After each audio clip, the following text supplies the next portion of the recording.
ആത്മമിത്രം ആത്മമിത്രം യേശുയൻ ആത്മമിത്രം ആത്മമിത്രം ആത്മമിത്രം. ദൈവനാമം മഹത്വപ്പെടുമാറാകട്ടെ. ആത്മമിത്രം ബ്രദറൻ ഡോക്ടർനൽ മീഡിയയിലൂടെ ഞങ്ങളെ ശ്രദ്ധിക്കുന്ന ഞങ്ങളുടെ എല്ലാ മാന്യ ശ്രോതാക്കൾക്കും കർത്താവും രക്ഷിതാവുമായ ക്രിസ്തുയേശുവിൻ്റെ വിലയേറിയ നാമത്തിൽ ഞങ്ങളുടെ പ്രഭാത വന്ദനവും അതോടൊപ്പം തന്നെ ഈ രാവിലെ ഞങ്ങളുടെ സ്നേഹവന്ദനവും അറിയിക്കുകയാണ്. ഈ രാവിലെ ലോകത്തിൻ്റെ വിവിധ ഭാഗങ്ങളുള്ള ദൈവജനം കർത്താവിനെ ഓർത്ത് ആരാധിക്കുന്ന ദിവസമാണല്ലോ.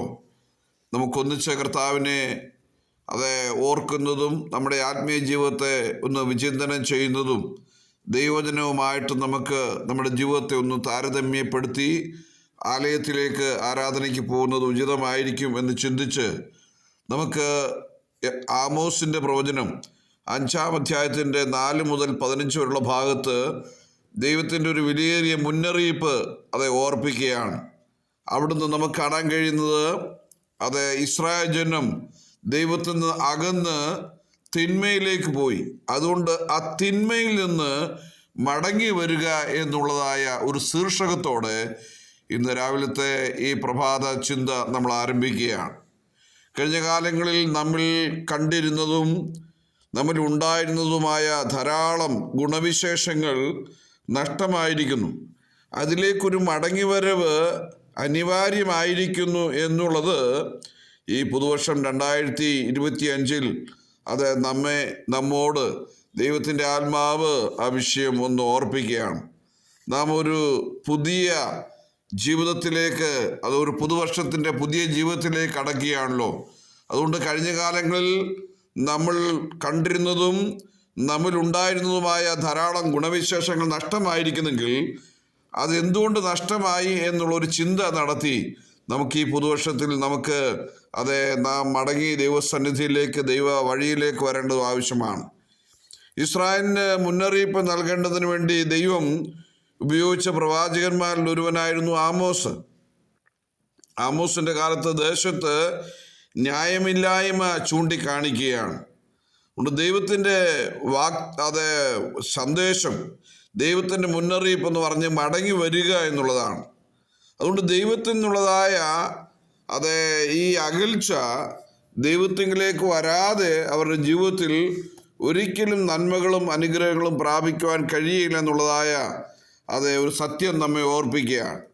കാരണം ഇസ്രായേലിനെ സംബന്ധിച്ച് നാം പഠിക്കുമ്പോൾ ഇസ്രായേൽ ഒരു കാലത്ത് തളിർത്ത് പച്ച പിടിച്ച് പൂക്കൾ വിടർത്തി സുഗന്ധവും ഫലവും കൊടുക്കുന്ന അവസ്ഥയിൽ നിന്നും കറ മുഴുവനും വാർന്നു പോയി കറുത്ത് ആ നിലയിൽ ആയിരിക്കുകയാണ്. അതിനെ തീക്ക് ഇരയാക്കാനല്ലാതെ മറ്റൊന്നിനും കൊള്ളുന്നില്ലല്ലോ. അതുകൊണ്ട് അവരുടെ ആ നിലയിലുള്ള പരുവത്തിലായിരിക്കുന്ന സ്ഥിതിയിൽ ഒരു ശോധനയുടെ തീച്ചൂളയിൽ വെന്തുകൊണ്ടിരിക്കുന്ന അവസ്ഥ, ഇസ്രായേലിൻ്റെ പാപത്തിൻ്റെ ശിക്ഷ ദൈവത്തെ എതിരേൽപ്പാനായിട്ട് നീ ഒരുങ്ങിക്കൊള്ളണം എന്ന് പ്രവാചകൻ ആമോസ് 4-ാം അധ്യായത്തിൻ്റെ 12-ാമത്തെ വാക്യത്തിൽ ഓർപ്പിക്കുകയാണ്. കാരണം അത് പറയാനായിട്ട് കാരണം അതിൻ്റെ 4-ാം അധ്യായത്തിൻ്റെ 11-ാമത്തെ വാക്യത്തിലാണ്. അവിടെ നമ്മൾ വായിക്കുന്നത്, നിങ്ങൾ കത്തുന്ന തീയിൽ നിന്ന് വലിച്ചെടുക്കപ്പെട്ട ഒരു കൊള്ളിയെപ്പോലെ ആയിരിക്കുന്നു. അതുകൊണ്ട് എന്നിട്ടും നിങ്ങൾ എങ്കിലേക്ക് തിരിഞ്ഞില്ല, എങ്കിലേക്ക് മടങ്ങി വന്നില്ല എന്നുള്ള ദുഃഖകരമായ ഒരു കാര്യമാണ് പ്രവാചകൻ ഓർപ്പിക്കുന്നത്.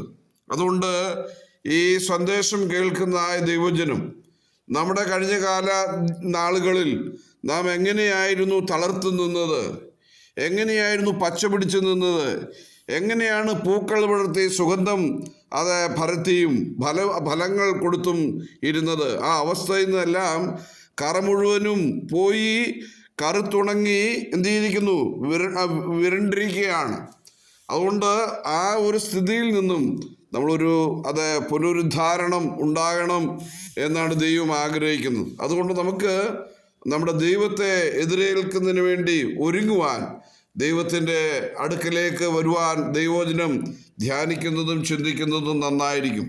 ഇവിടെ ഇസ്രായേലിൻ്റെ പിന്മാറ്റത്തെക്കുറിച്ചാണ് ആമോസിൻ്റെ പ്രവചനം 5-ാം അധ്യായം 4-ാമത്തെ വാക്യം തൊട്ട് നമ്മൾ വായിക്കുന്നത്. അതിങ്ങനെയാണ്: യഹോവ ഇസ്രായേൽ ഗൃഹത്തോട് ഇപ്രകാരം അരുളി ചെയ്യുന്നു, നിങ്ങൾ ജീവിച്ചിരിക്കേണ്ടതിന് എന്നെ അന്വേഷിക്കുവിൻ.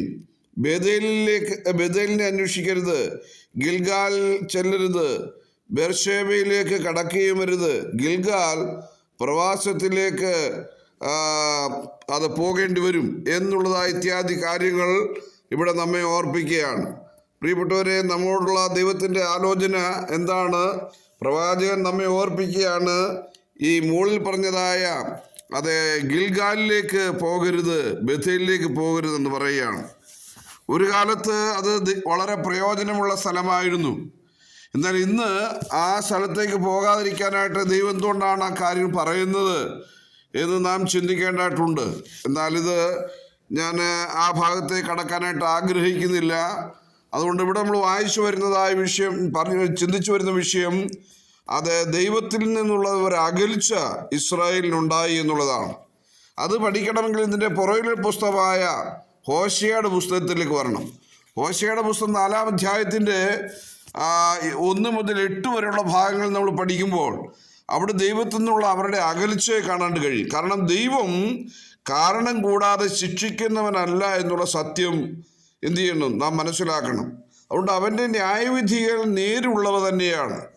അതുകൊണ്ട് ഹോശേയ 4-ന്റെ 1 മുതൽ 8 വരെയുള്ള ഭാഗങ്ങൾ പഠിക്കുമ്പോൾ പൊതുവെയുള്ള അവരുടെ അവസ്ഥ എന്താണെന്ന് നമുക്ക് കാണാണ്ട് കഴിയും.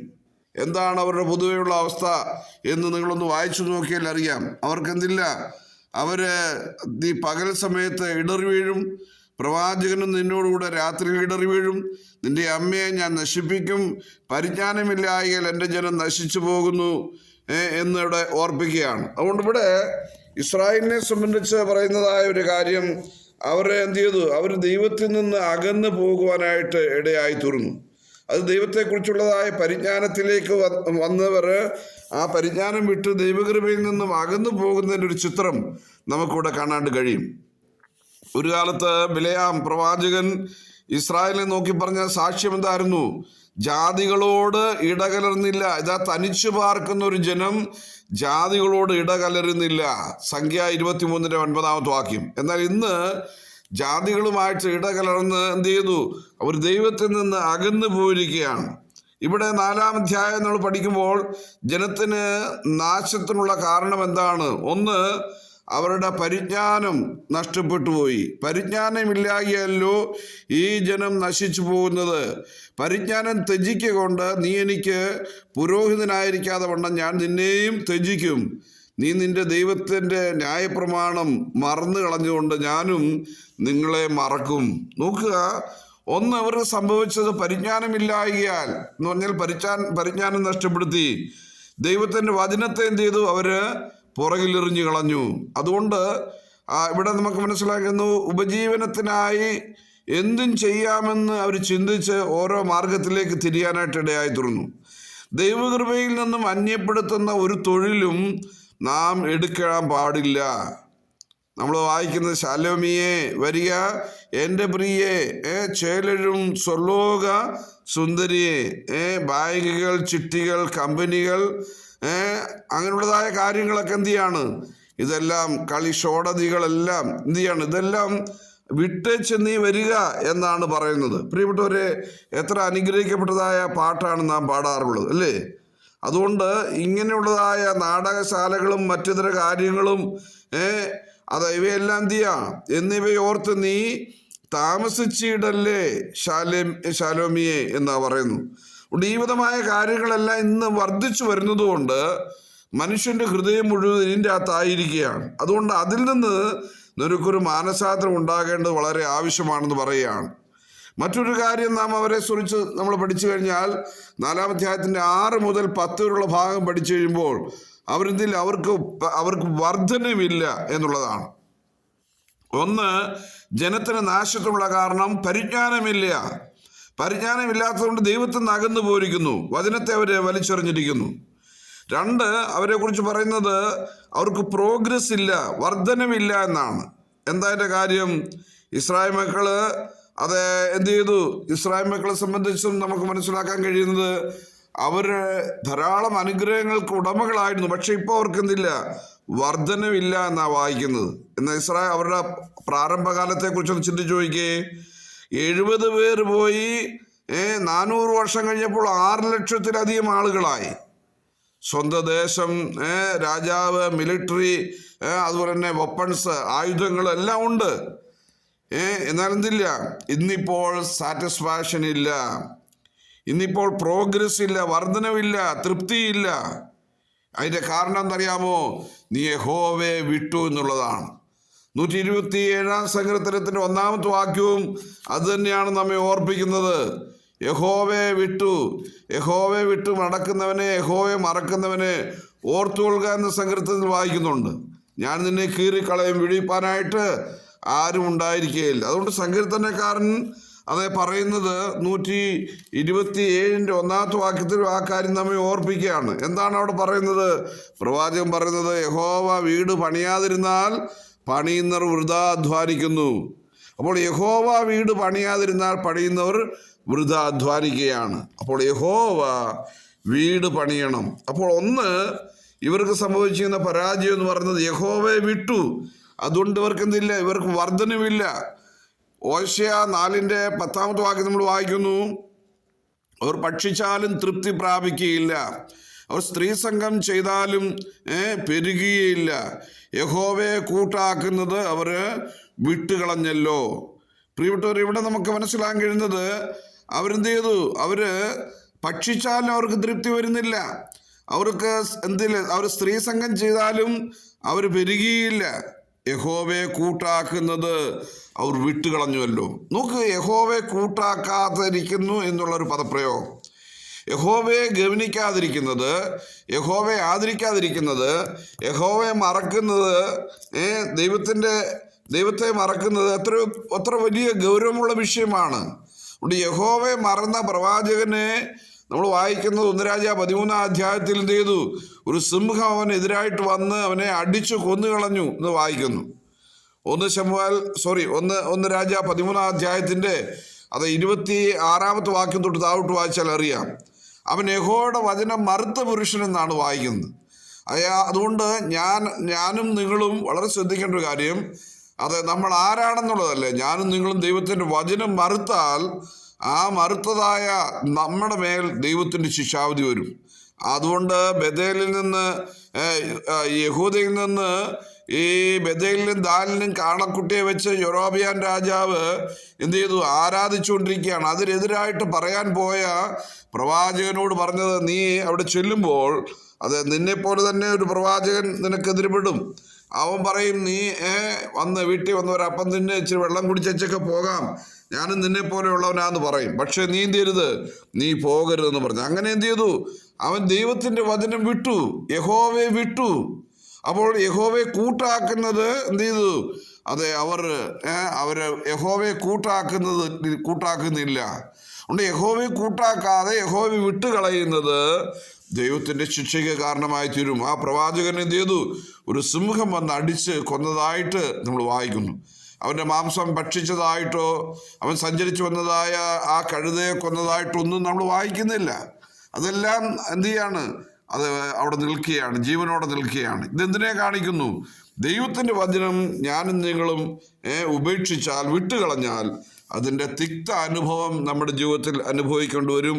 അതുകൊണ്ട് നമ്മൾ എന്ത് ചെയ്യണം? നമ്മൾ യഹോവയെ വിട്ട് പോകാതെ ദൈവത്തിങ്കിലേക്ക് മടങ്ങി വരുവാനായിട്ട് ഇടയായി തീരണം. ഞാൻ മുമ്പേ വായിച്ചല്ലോ, ഗിൽഗാലിൽ പോകരുത്. ഒരു കാലത്ത് ശ്രേഷ്ഠമായ സ്ഥലമാണ് ഗിൽഗാൽ എന്ന് പറയുന്നത്. യോശുവയുടെ പുസ്തകം നമ്മൾ വായിക്കുന്നുണ്ട് 4-ാം അധ്യായത്തിൽ. അവിടെയാണ് നമ്മൾ വായിക്കുന്നത് 12 കല്ലെടുത്ത് എന്ത് ചെയ്യാണ്? അവിടെ അത് സ്ഥാപിച്ചതാണ് ആ സ്ഥലം. അതുകൊണ്ട് എന്ത് ചെയ്തു? ആ സ്ഥലം ഇപ്പോൾ എന്ത് ചെയ്തു? അവിടുത്തെ ആ സ്ഥലത്തേക്ക് പോകരുത്, ഗിൽഗാലിൽ പോകരുതെന്നാണ് പറയുന്നത്.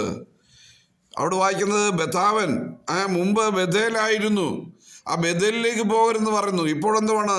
ഇപ്പോൾ അവിടെ ബഥാവനാണ് എന്ന് പറഞ്ഞാൽ, ബത്ത് എന്ന് പറഞ്ഞാൽ വീടെന്നും ആവൻ എന്ന് പറഞ്ഞാൽ ശൂന്യതയാണ്. അപ്പോൾ ദൈവത്തിൻ്റെ ഭവനം എന്ത് ചെയ്തു? അവിടെ ശൂന്യതയായി തീർന്നിരിക്കുന്നു. അതുകൊണ്ട് പ്രിയപ്പെട്ടവരെ, അവിടെ നാം വളരെ ശ്രദ്ധിക്കേണ്ടതായിട്ടുണ്ട്. ഒരിക്കൽ യൊരോബയാൻ രാജാവ് ആരായിരുന്നു? എഫ്രൈം ഗോത്രക്കാരനായിരുന്നു. അവനെന്ത് ചെയ്തു? അവൻ വിഗ്രഹപ്രതിഷ്ഠ നടത്താനായിട്ട് ഇടയായി തീർന്നു. എഫ്രൈം ഗോത്രക്കാരനായ യോശുവയും മറ്റുമൊക്കെ ആ നിലയിൽ യോർദാനിലേക്ക് ഇറങ്ങി 12 കല്ലുകൾ എടുത്ത് അവിടെ നാട്ടി. ആ നാട്ടിയിട്ട് എന്ത് ചെയ്തു? ഇസ്രായേൽ മുഴുവൻ ഒരു ജ്ഞാപകമാക്കി വെച്ചിരിക്കുകയാണ്. ഞങ്ങളെ കഴിഞ്ഞ കാലങ്ങളിൽ മിസ്രൈമിൽ നിന്ന് വിടുവിച്ചുകൊണ്ട് വന്നു. ഈ യോർദാൻ ഞങ്ങളെ കടക്കുവാൻ ദൈവം ഇടയാക്കി. ആ യോർദാൻ കടന്നു വന്നതിൻ്റെ ഒരു പ്രത്യേക അടയാളമായിട്ട് യോർദാനിൽ നിന്ന് 12 കല്ലുകൾ എടുത്ത് അവർ നാട്ടിയതാണ്. ആ ഗിൽഗാലിൽ ഇപ്പോൾ പോകരുതെന്ന് പറയുകയാണ്. പ്രിയപ്പെട്ടവരെ, എന്തുകൊണ്ടാണ് അങ്ങനെ ദൈവം പറയുന്നത്? പ്രവാചകൻ എന്തുകൊണ്ട് പറയുന്നു? ബേഥേലിൽ എന്തുകൊണ്ട് പോരുന്നെന്ന് പറയുന്നു? കാരണം യാക്കോബ് അരാമിലേക്ക് പോയപ്പോൾ വിശ്രമിച്ച സ്ഥലം, ആ ദർശനം കണ്ട സ്ഥലം വിശ്രമിച്ച സ്ഥലമാണ്. വിശ്രമിച്ച സ്ഥലത്ത് കിടന്നപ്പോഴാണ് ദർശനം കണ്ടത്. ആ ബേഥേലിൽ ഇപ്പോൾ പോകരുത്, കാരണം ആ ബേഥേൽ ഇപ്പോൾ ശൂന്യമായി തീർന്നിരിക്കുന്നു പറയുകയാണ്. നോക്കുക, ദൈവത്തെ ഉപേക്ഷിച്ചിട്ട്, ദൈവത്തിൻ്റെ വ്യവസ്ഥകൾ ഉപേക്ഷിച്ചിട്ട് ദൈവത്തിനെ ഉപേക്ഷിച്ച് പോകുന്നവരുടെ മേൽ ദൈവത്തിൻ്റെ ന്യായവിധി വരും എന്നുള്ളത് വളരെ മനസ്സിലാക്കേണ്ട ഒരു വിഷയമാണ്. ഇവിടെ നോക്കുക, വിഗ്രഹാരാധനയാൽ ദൈവഭവനം ശൂന്യതയുടെ വീടായി മാറി. അത് ബെത്താവനായി തീർന്നു. അങ്ങനെയാണ് നമ്മൾ വായിക്കുന്നത്.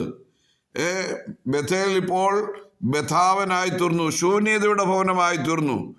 ആ വലിയ ദുഃഖകരമായ ഒരു കാര്യം നമുക്ക് മനസ്സിലാക്കാൻ കഴിയും. ആ ദുഃഖകരം എന്നല്ലാതെ മറ്റെന്താണ് പറയാനുള്ളത്? ഹോശേയ 4-ാം അധ്യായത്തിൻ്റെ 3-ാമത്തെ വാക്യത്തിൽ ആ കാര്യം വളരെ വ്യക്തമായിട്ട് പറയുകയാണ്.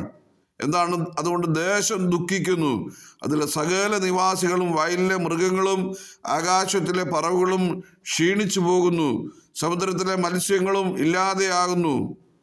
ഇവിടെ നമ്മൾ വായിക്കുന്നത് ഈ സ്ഥലത്ത് ദേശം ദുഃഖിക്കുകയാണ്. കാരണം ഭക്തന്മാർ അല്ലെങ്കിൽ ബിലീവേഴ്സ്, വിശ്വാസികൾ അലസരായാലുള്ള അവസ്ഥ എന്താണ് എന്നുള്ളത് നമ്മൾ മനസ്സിലാക്കണം. അതുകൊണ്ട് ഗിൽഗാൽ ബേഥേലും പോകരുത്. ദൈവമക്കൾ ചെയ്യേണ്ടത് ചെയ്യാതിരുന്നാൽ ആരാധന മുടങ്ങാൻ സാധ്യതയുണ്ട്. പിശാച് നമ്മളെ തകർക്കാനായിട്ടാണ് നോക്കുന്നത്. അതുകൊണ്ട് എഫ്രൈം ഗോത്രത്തോടുള്ള ബന്ധത്തിൽ ഹോശേയ പ്രവചനം 4-ാം അധ്യായത്തിൽ 17-ാമത്തെ വാക്കിൽ വായിക്കുന്നു, എഫ്രൈം വിഗ്രഹങ്ങളുടെ കൂട്ടാളിയാകുന്നു, അവനെ വിട്ടുകളയുക. ഹോശേയ പ്രവചനം 4-ാം അധ്യായത്തിൻ്റെ 17 പറയാണ്, എഫ്രൈം വിഗ്രഹങ്ങളുടെ കൂട്ടാളിയാകുന്നു, അവനെ വിട്ടുകളയുക. നോക്കുക, ഈ കാര്യം എത്രയോ ദുഃഖകരമായൊരു കാര്യമാണ്. അതുകൊണ്ട് ഈ എഫ്രൈമിനെ സംബന്ധിച്ച് നമ്മൾ പഠിക്കുമ്പോൾ ദൈവം അത്ഭുതകരമായിട്ട് അവനെ വിടുവിച്ചതാണ്, അവനെ അനുഗ്രഹിച്ചതാണ്, അവന് വലിയ വർധനവ് കൊടുത്താണ്. പക്ഷെ ഇപ്പോൾ എന്ത് ചെയ്യുന്നില്ല, അവന് ദൈവം പറയാണ്, എഫ്രൈം എന്ത് ചെയ്തു? വിഗ്രഹങ്ങളുടെ വലിയ ആരാധകരായിട്ട് മാറിയിരിക്കുകയാണ്. അപ്പോൾ ഈ ഗോത്രത്തിന് പാപവശങ്ങൾ എന്താണ്?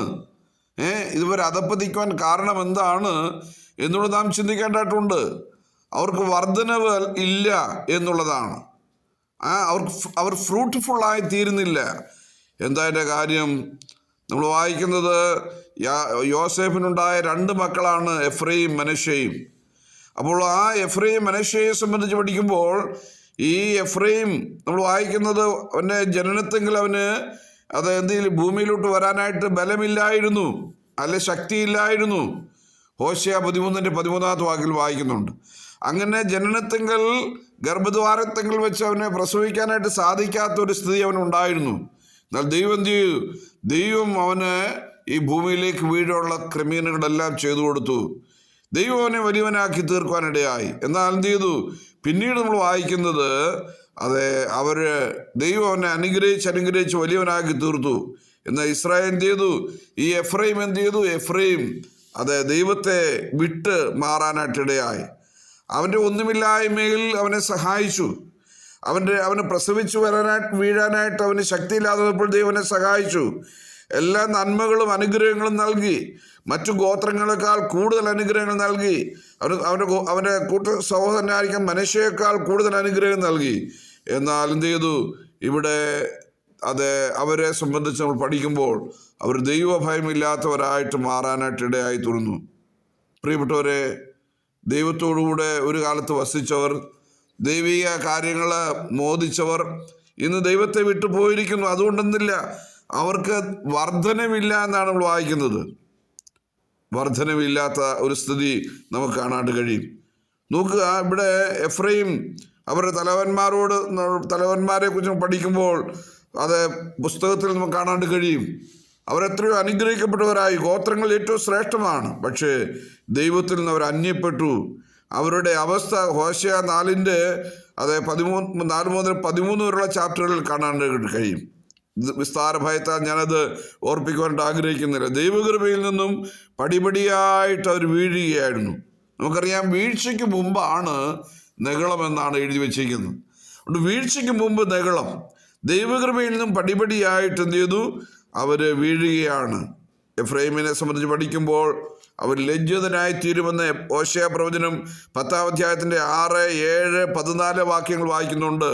എഫ്രൈമേ, നീ ലജ്ജിതനായി തീരുമെന്ന് വായിക്കുന്നുണ്ട്. അതുകൊണ്ട് ദൈവത്തെ വിട്ടുപോയാൽ, ദൈവവചനം വിട്ടുപോയാൽ, നീ ദൈവത്തോടുള്ള ബന്ധത്തിൽ അലസനായി തീർന്നാൽ നിനക്ക് ദൈവത്തിൻ്റെ മുമ്പാകെ നിലനിൽക്കാൻ കഴിയില്ല.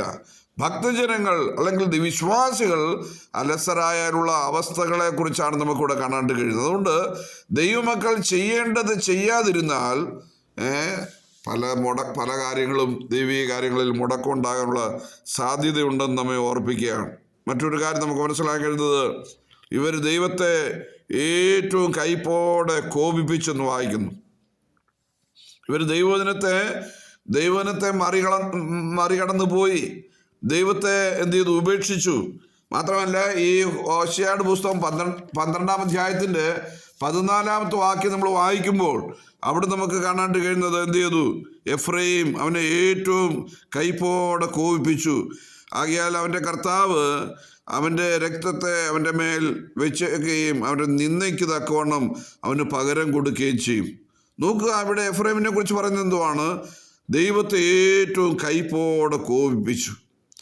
ആകയാൽ അവൻ്റെ കർത്താവ് അവൻ്റെ രക്തത്തെ അവൻ്റെ മേൽ വെച്ചേക്കുകയും അവൻ്റെ നിന്ദയ്ക്ക് തക്കവണ്ണം അവന് പകരം കൊടുക്കുകയും ചെയ്യും. നോക്കുക, ഇവിടെ നമ്മെ ഓർപ്പിക്കുന്ന ഒരു വലിയ കാര്യം എന്താണെന്നറിയാമോ? ഈ എഫ്രൈം ദൈവത്തെ ഏറ്റവും അധികം കോപത്തോടെ കോപിപ്പിച്ചു എന്നുള്ളതാണ്. അപ്പോൾ നാം അളക്കുന്ന അളവിനാൽ എന്ത് ചെയ്യും? നമുക്ക് തിരിച്ചടി കിട്ടും എന്നുള്ള കാര്യം നമ്മൾ ഓർത്തിരിക്കണം. കാരണം എഫ്രൈം നമ്മൾ വായിക്കുന്നത് എഫ്രൈം 13-ാം അധ്യായത്തിൻ്റെ 1-ാമത്തെ വാക്യം വായിക്കുമ്പോൾ എഫ്രൈം സംസാരിച്ചപ്പോൾ വിറയലുണ്ടായി. അവൻ ഇസ്രായേലിൽ മികച്ചവനായിരുന്നു. എന്നാൽ ബാൽ മുഖാന്തരം കുറ്റം ചെയ്തപ്പോൾ അവൻ മരിച്ചുപോയി. നോക്കുക, ഇവിടെ ദൈവചൈതന്യം നഷ്ടപ്പെടുത്തുവാനായിട്ടിടയായി തീർന്നു. അപ്പോൾ ചൈതന്യം നഷ്ടപ്പെട്ടു. ഇത് നമുക്ക് കാണാണ്ട് കഴിയുന്ന ഒരു കാര്യമാണ്. ദൈവത്തിൻ്റെ അനുഗ്രഹം നിന്റെ മേൽ ധാരാളം ഉണ്ടായിരുന്നു. ഉൽപ്പത്തി 48 നിന്റെ അനുഗ്രഹമാണ്. നീ എന്ത് ചെയ്തു? നിന്റെ ജനനത്തിന് നിനക്ക് ശക്തിയില്ലായിരുന്നു. ഉൽപ്പത്തി 41:53 വാക്യങ്ങൾ വായിച്ചാൽ അറിയാം. 56 വരെയുള്ള വാക്യങ്ങൾ വായിച്ചാൽ നിനക്ക് ശക്തിയില്ലായിരുന്നു. ഹോശേയ 13:13 നിനക്ക് ശക്തിയില്ലായിരുന്നു. നീ ആരായിരുന്നു? നീ ദൈവത്തെ അറിഞ്ഞവനായിരുന്നു. എന്നാൽ ദൈവത്തിൽ നിന്ന് ഇവൻ അകന്നുപോയി എന്നുള്ളതാണ് നമുക്ക് മനസ്സിലാക്കാൻ കഴിയുന്നത്. കാരണം നമ്മൾ വായിക്കുന്ന 6-ാമത്തെ വാക്യം, ഹോശേയ 13:6-ാമത്തെ വാക്യം, അവർക്ക് മേച്ചലുള്ളതുപോലെ അവർ മേഞ്ഞ് തൃപ്തരായപ്പോൾ അവരുടെ ഹൃദയം ഉയർന്നു, അതുകൊണ്ട് അവർ എന്നെ മറന്നു കളഞ്ഞു. നോക്കുക, എഫ്രൈമിനെ കുറിച്ച് പറയുകയാണ്, അവർക്ക് മേച്ചിലുള്ളതുപോലെ അവർ മേഞ്ഞ് തൃപ്തരായപ്പോൾ അവരുടെ ഹൃദയം ഉയർന്നു, അതുകൊണ്ട് അവർ എന്നെ മറന്നു കളഞ്ഞു. പ്രിയപ്പെട്ടവർ, എത്രയോ ദുഃഖകരമായ കാര്യമാണ് ദൈവത്തെ മറന്നു കളയുക എന്നുള്ളത്. അതുകൊണ്ടാണല്ലോ സങ്കീർത്തനക്കാരൻ വീണ്ടും വീണ്ടും പറയുന്നത്, ദൈവത്തെ മറക്കുന്നവനെ ഓർത്തുകൊള്ളുക, ഞാൻ നിന്നെ കീറിക്കളയും, വെടിയിപ്പാൻ ആരും ഉണ്ടാകുകയില്ല. നോക്കുക, ഈ ഭൂമിയിലേക്ക് വന്ന് വീഴുവാനായിട്ട് പറക്കുവാനായിട്ട് ശക്തിയില്ലാത്തവന് ദൈവം ശക്തി കൊടുത്തു, മറ്റുള്ള എല്ലാ ഗോത്രങ്ങളെക്കാളും ഉയർന്നവനാക്കി തീർത്തു, എല്ലാ നന്മകളും അനുഗ്രഹങ്ങളും എല്ലാം നൽകി. ആ എഫ്രൈം എന്ത് ചെയ്തു? പിൽക്കാലത്ത് ദൈവത്തെ ഉപേക്ഷിച്ചു, ദൈവവചനത്തെ ഉപേക്ഷിച്ചു, ദൈവകൃപയിൽ നിന്നും പടിപടിയായിട്ട് വീഴുകയാണ്. എന്താണ് അതിൻ്റെ കാരണം? ദൈവത്തിൻ്റെ മുമ്പാകെ അവന് എന്ത് ചെയ്യും? ഏറ്റവും കൈപ്പോടെ ദൈവത്തെ കോപിപ്പിച്ചു എന്ന് ഹോശേയ 12:14 നമ്മൾ ഓൾറെഡി വായിച്ചു കഴിഞ്ഞതാണ്. അതുകൊണ്ട് ഞാൻ ഒരു കാര്യം ഓർപ്പിക്കാൻ ആഗ്രഹിക്കുന്നത്, നാം അളക്കുന്ന അളവിനാൽ നമുക്ക് തിരിച്ചു കിട്ടുമെന്നുള്ളതാണ്. അവൻ എന്ത് ചെയ്തു? അവൻ മരിച്ചുപോയി എന്നാണ് ഹോശേയ 13:1 വാക്യത്തിൽ നമുക്ക് കാണാൻ കഴിയും. എന്ന് പറഞ്ഞാൽ ഉള്ളിലുള്ള ജീവന്റെ ദീപം അണഞ്ഞുപോയി, അവൻ്റെ ദൈവ ചൈതന്യം നഷ്ടപ്പെട്ടു പോകുമെന്നാണ് അറിയാം. പ്രിയപ്പെട്ടവരെ, ദൈവത്തെ മറന്നു കളഞ്ഞാൽ ഇങ്ങനെയൊക്കെ ഉണ്ടാകാൻ സാധ്യതയുണ്ട്. എന്നാൽ അവനെക്കുറിച്ച് അവൻ തന്നെ ഒന്ന് ചിന്തിക്കണമായിരുന്നു. ജനനത്തിങ്കിൽ ശക്തിയില്ലാത്തവനായിരുന്നു. അത് ധനം ദൈവത്തിന് കിട്ടിയ ധനം ദൈവത്തിന് വേണ്ടതിൽ കൊടുത്തില്ല. അത് ഈ ഹോശേയ കാര്യം പറയുന്നുണ്ട്. ഹോശേയ 12-ാം 8 വാക്യത്തിൽ ആ കാര്യം അങ്ങനെ ഒരു സൂചന നമുക്ക് കാണാണ്ട് കഴിയും. എഫ്രൈം, ഞാൻ സമ്പന്നനായി തീർന്നു, എനിക്ക് ധനം കിട്ടിയിരിക്കുന്നു, എൻ്റെ സകല പ്രയത്നങ്ങളിലും പാപമായ യാതൊരു അകൃത്യവും എന്നിൽ കണ്ടെത്തുകയില്ല എന്നിങ്ങനെ പറയുന്നു. അവൻ ധനം കിട്ടിയിരിക്കുന്നു, അവൻ ധനവാനായിരിക്കുന്നു, പക്ഷേ അവൻ എന്ത് ചെയ്ത്? ദൈവത്തിന് വേണ്ടി അവൻ്റെ ധനം കൊടുത്തില്ല എന്നുള്ളതാണ്. ആ 12-ാം 14-ാം വാക്യത്തിൽ അവൻ എന്ത് ചെയ്തു? പൂർണ്ണമായി ദൈവത്തെ ദ്വേഷിക്കുകയാണ് അവൻ ചെയ്യുന്നത്. ആ കാര്യവും കൂടെ നാം ഓർക്കേണ്ടതായിട്ടുണ്ട്. പൂർണ്ണമായി ദൈവത്തെ ദ്വേഷിച്ച് ദൈവത്തിന് കോപം ഉണ്ടാക്കുവാനായിട്ട് ഇടയായി തീർന്നു. അതുകൊണ്ട് ദൈവം പറയാണ്, ഞാൻ നിന്നെ കീറും. ഹോശേയ 13:16 വാക്യത്തിൽ പറയാണ്, ശമര്യ തൻ്റെ ദൈവത്തോട് മത്സരിച്ചതുകൊണ്ട് അവൻ്റെ അകൃത്യം വഹിക്കേണ്ടി വരും. അവർ വാളുകൊണ്ട് വീഴും, അവരുടെ ശിശുക്കളെ അവർ തകർത്ത് കളയും, അവരുടെ ഗർഭിണികളുടെ ഉദരം പിളർന്നു കളയും. നോക്കുക, അവനെ ദ്വേഷിക്കുന്നവരെ എന്ത് ചെയ്തു? ദൈവം അവരെ കീറിക്കളയുമെന്നാണ് ഇവിടെ രേഖപ്പെടുത്തിയിരിക്കുന്നത്. അപ്പോൾ നാം ദൈവത്തെ മറന്നു കഴിഞ്ഞാൽ ദൈവത്തിന് ചെയ്യാവുന്ന കാര്യങ്ങളാണ്. കുറച്ചാളത്തിന് ഒരുപക്ഷെ അയച്ചു തന്നതെന്ന് വരാം. എന്നാൽ നാം പശ്ചാത്തപിച്ച് മാനസാന്തരപ്പെട്ട് മടങ്ങി വരണം. തിന്മയിൽ നിന്ന് നന്മയിലേക്ക് വരണം. ആ തിന്മയിൽ നിന്ന് നന്മയിലേക്ക് മടങ്ങി വരുവാനായിട്ട് പ്രവാചകന്മാരായിരിക്കുന്ന ആമോസിനെയും എഫ്രൈമിനെയും ഈ ഹോശേയയെ ഒക്കെ പ്രവാചകന്മാരെ ദൈവം അതാത് സമയങ്ങൾ ഉപയോഗിക്കുവാനായിട്ട് ഇടയായിട്ടുണ്ട്. എന്നാൽ നാം ദൈവത്തിന് കേട്ട് നാം മടങ്ങി വരുന്നില്ല എന്ന് വന്നാൽ ദൈവത്തിൻ്റെ ശിക്ഷ നമ്മുടെ മേൽ ഉണ്ടായിരിക്കും. അതുകൊണ്ട് ദൈവത്തെ വിട്ടാൽ ഉള്ള അവസ്ഥ എന്താണ് എന്നാണ് ഈ ഹോശേയ 13:16 വാക്യം നമ്മെ ഓർപ്പിക്കുന്നത്. അതുകൊണ്ട് ദൈവത്തെ വിട്ടുള്ള അവസ്ഥ, അതുകൊണ്ട് ദൈവത്തെ വിടാതെ, ദൈവജനത്തെ വിടാതെ ദൈവവചനത്തിലേക്ക് മടങ്ങി വരാം, ദൈവത്തെ മുറുകെ പിടിക്കാം. അങ്ങനെ ദൈവത്തെ മുറുകെ പിടിച്ച്, ദൈവജനത്തെ മുറുകെ പിടിച്ച് ദൈവത്തെങ്കിലേക്ക് വരുമ്പോൾ ദൈവം നമ്മളെ ധാരാളമായിട്ട് അനുഗ്രഹിക്കും. യഹോവയുടെ അടുക്കിലേക്ക് ചെല്ലുക എന്നാണ് ഹോശേയ 6:1 വാക്യം വായിക്കുന്നത്. യഹോവയുടെ അടുക്കിലേക്ക് ചെല്ലുക. നമുക്ക് യഹോവയുടെ അടുക്കിലേക്ക് മടങ്ങി വരാം, യഹോവയുടെ അടുക്കിലേക്ക് ചെല്ലാം. അവൻ്റെ അടുക്കിലേക്ക് വരുമ്പോൾ അവൻ നമ്മെ സ്നേഹിക്കുകയും അവൻ നമ്മെ ആശ്ലേഷിക്കുകയും നമ്മുടെ കുറവുകളെ പരിഹരിച്ചു വരികയും നമ്മെ അനുഗ്രഹിക്കുകയും ചെയ്യുന്ന ദൈവമാണ് നമ്മുടെ ദൈവം. അതുകൊണ്ട് ഹോശേയ 6:1 വാക്യത്തിൽ പറയുന്ന പോലെ, വരുവീൻ, നാം യഹോവയുടെ അടുക്കിലേക്ക് ചെല്ലുക. അവൻ നമ്മെ കടിച്ചു കീറിയിരിക്കുന്നു, അവൻ സൗഖ്യമാക്കും, അവൻ നമ്മെ അടിച്ചിരിക്കുന്നു, അവൻ മുറിവുകളെ കെട്ടും. ആകയാൽ പ്രവാചകന്റെ ശബ്ദം നിങ്ങൾ ശ്രദ്ധിക്കുക. വരുവീൻ, നമുക്ക് യഹോവയുടെ അടുക്കിലേക്ക് പോകാം, യഹോവയുടെ അടുക്കിലേക്ക് പോകാം. കാരണം അവൻ നമ്മെ കടിച്ചു കീറിയിരിക്കുകയാണ്, അവൻ നമ്മെ അടിച്ചിരിക്കുകയാണ്, നമുക്ക് മുറിവുണ്ടാക്കി തന്നിരിക്കുകയാണ്. അതുകൊണ്ട് നമ്മളുടെ ഈ അവസ്ഥയിൽ എന്ത് ചെയ്യണം? നമ്മൾ ദൈവത്തിൻ്റെ അടുക്കിലേക്ക് വരണം. നമ്മുടെ കുറവുകളെ ദൈവസന്നിധിയിൽ ഏറ്റു പറഞ്ഞ് ദൈവമായിട്ടൊരു നല്ല ബന്ധത്തിലേക്ക് വരാം. നിനക്ക് ധനം തന്നവൻ, നിനക്ക് മാനം തന്നവൻ, നിനക്ക് എല്ലാ നിലയിലും ഉയർച്ച തന്നവനെ നീ എന്ത് ചെയ്യുന്നു? നീ നിന്റെ ധനം കൊണ്ടും നിന്റെ എല്ലാ കാര്യങ്ങളും കൊണ്ടും ദൈവത്തെ മഹത്വപ്പെടുത്തേണ്ടവനാണ്, ആരാധിക്കേണ്ടവനാണ്. പക്ഷെ നീ ആരാധിക്കാതെ, ദൈവത്തെ മഹത്വപ്പെടുത്താതെ, നിന്റെ ധനം ദൈവത്തിനും ദൈവീക കാര്യങ്ങളും കൊടുക്കാതെ നീ ആ നിലയിൽ ദൈവത്തിൽ നിന്ന് അകന്നുപോയി. ദൈവവചനത്തോടുള്ള അകൽച്ച നിനക്കുണ്ടായി. അതുകൊണ്ട് ദൈവം നിന്റെ മേലൊരു വലിയ ശിക്ഷാവിധി വയ്ക്കുകയാണ്. ആ ശിക്ഷാവിധി വരാതിരിക്കുവാൻ എഫ്രൈമേ നീ മടങ്ങി ദൈവത്തിലേക്കും ദൈവവചനത്തിലേക്കും വരുക. അതാണ് ദൈവത്തിൻ്റെ വചനത്തിലൂടെ നമുക്ക് ചിന്തിക്കാനായിട്ട് കഴിയുന്നത്.